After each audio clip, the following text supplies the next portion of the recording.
8 partis politiques sont enregistrés par la Commission électorale nationale autonome Sénat le 2 novembre dernier. Quelques jours après le dépôt des dossiers, les listes de positionnement font le tour des canaux de communication et ceci sans aucune réaction des partis concernés. Un calme inhabituel qui inquiète plus d'un.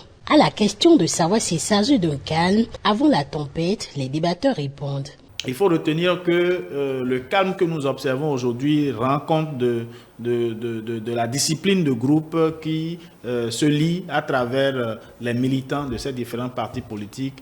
Et c'est dire également que les dirigeants ont également une longueur d'avance pour également travailler en termes de sensibilisation des militants pour leur expliquer aussi les tenants et les aboutissants parce que ça ne doit pas forcément se retrouver comme une surprise, mais les mécanismes internes leur ont permis de juguler cette réalité-là et de permettre le bon fonctionnement des outils au sein de ce parti. La pilule, de part et d'autre, a marché un peu parce qu'on se le disait, ça ne devait pas être une tâche facile, surtout pour les partis de la mouvance. Un parti comme le Progressiste ou le Bloc républicain qui a reçu plein d'autres transfuges.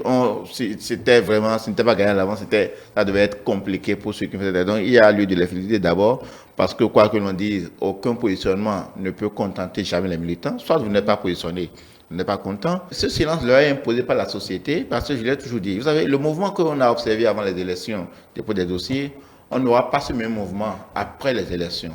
Parce que par le passé, c'était ce qui s'observait.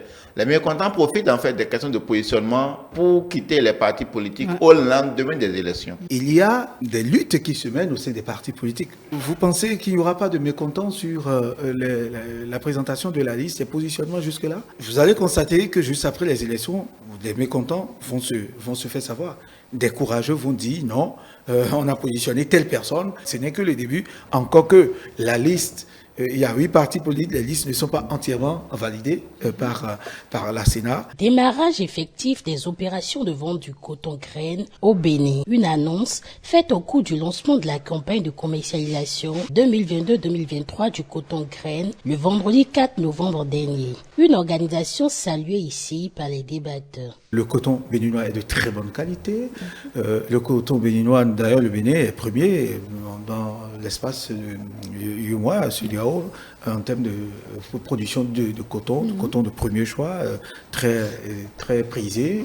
Et ça, c'est à l'actif des acteurs du monde cotonnier qui s'y connaissent d'ailleurs, et qui ont mis assez de moyens dedans, une très bonne organisation pour permettre aux cotonculteurs d'emblaver assez d'espace. Même s'il y a eu baisse, il y a quand même du coton de très bonne qualité, et donc c'est un travail appréciable. Nous sommes fiers parce que déjà nous avons vu les industries installées dans la zone économique spéciale de Glodjibé qui ont brandi déjà les tout premiers produits, des habits réalisés par le coton béninois. Je pense que c'est une fierté et par rapport à ça, nous encourageons les industries de travailler et d'ajouter de la matière première comme on l'a vu. Au-delà du coton, c'est toute une activité qui va se faire autour de cette affaire-là, et donc il y aura une très grande concentration en termes d'activité économique, et donc ça ne sera que bénéfice. Certaines interrogations se posent tout de même.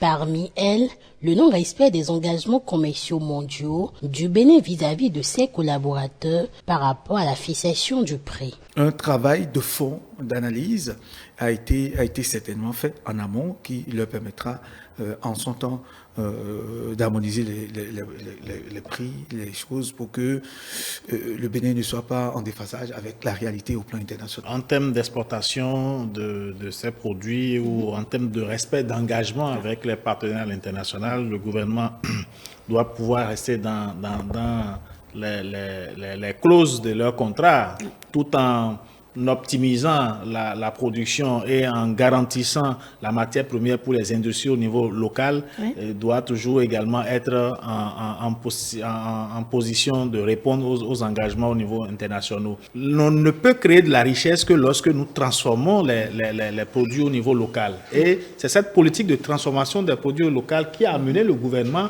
à mettre en place la zone industrielle spéciale de Glodibé.